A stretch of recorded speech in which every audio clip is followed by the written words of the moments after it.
Hello everyone, my name is Dmitry and today I want to tell you what happened to East Germany after the fall of the Berlin Wall and how Communist Germany existed before unification in 1990.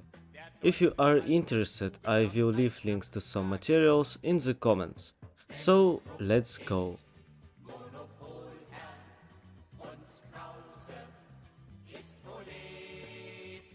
Until the early 1970s, the West German authorities categorically did not recognize the existence of the East. Moreover, the FRG broke off diplomatic relations with all countries that officially recognized the GDR. However, gradually warming began to appear in the relations of the republics. The impetus for this was the inauguration of German Chancellor Willy Brandt, the leader of Social Democratic Party of Germany. Why? Because all his life he desperately fought against Nazism. During the war he was an underground worker, lived first in Norway, then fell to Sweden, and after the defeat of Germany returned to his homeland and again took German citizenship. After Brandt became the head of the FRG, a new stage began in relations between the two republics. In 1970, the countries signed the so-called Moscow Treaty. It started that the FRG renounces its claims to the former eastern territories of the German Empire, which were ceded after the war to Poland and the USSR. This document marked the beginning of the era of new Eastern policy. However, the real progress towards the long-awaited unification began only in the late 1980s. On October 7, 1989, a major celebration was to be held on the occasion of the 40th anniversary of the formation of the GDR. Members of the Socialist United Party of Germany organized rallies of this occasion.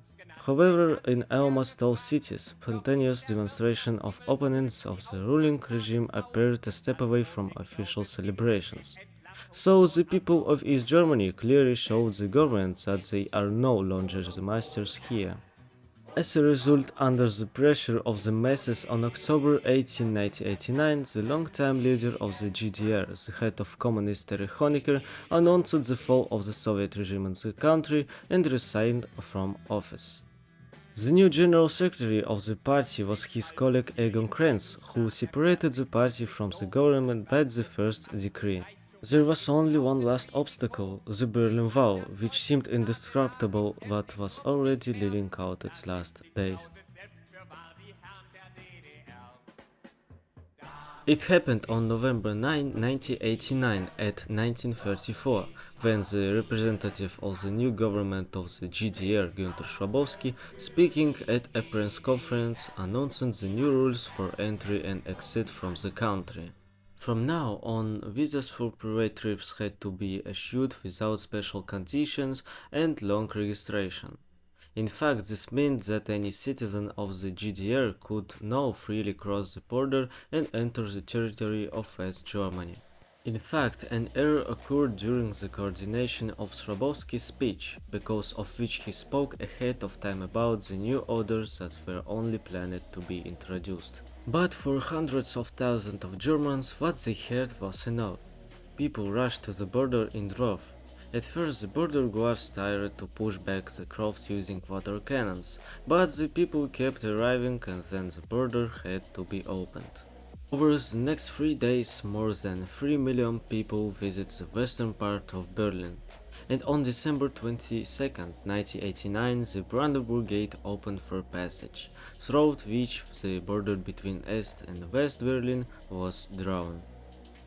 The Berlin Wall was still standing then, but there was no trace of its former power and the fear it inspired. Now it was an ordinary wall destroyed in place, covered with numerous graffiti.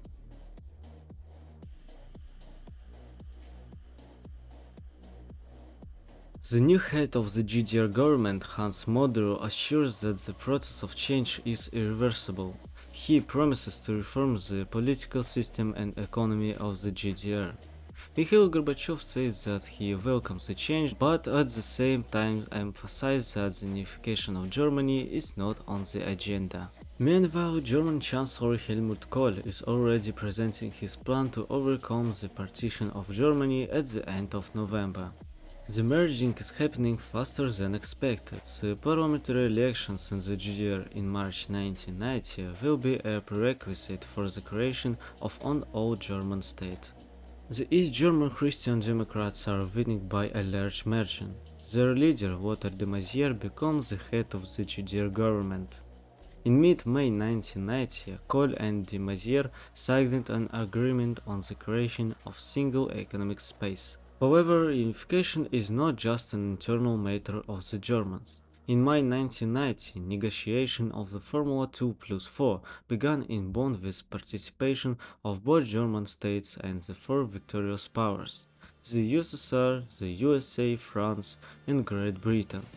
The most controversial issue is the entry of a future united Germany into military blocs. At a meeting in Железноводsk on July 16, 1990, Kohl and Gorbachev agree on all disputed points. Gorbachev agrees to the entry of a united Germany into NATO. The deadline for the withdrawal of Soviet troops from the territory of the GDR is determined. In turn, the German government undertakes obligations within the framework of economic cooperation with the Soviet Union. This agreement ends the final recognition by Germany of the western border of Poland along the Oder at Niecy are the final touches on the path of unification. On October 3, 1990, the GDR joined the zone of operation of the basic law of the FRG. In other words, Germany becomes a single country. Good evening. The Conservative Alliance is poised for a landslide victory in the East German elections, according to initial exit polls. They forecast that the three-party Conservative Alliance will win between 44 and 53% of the vote.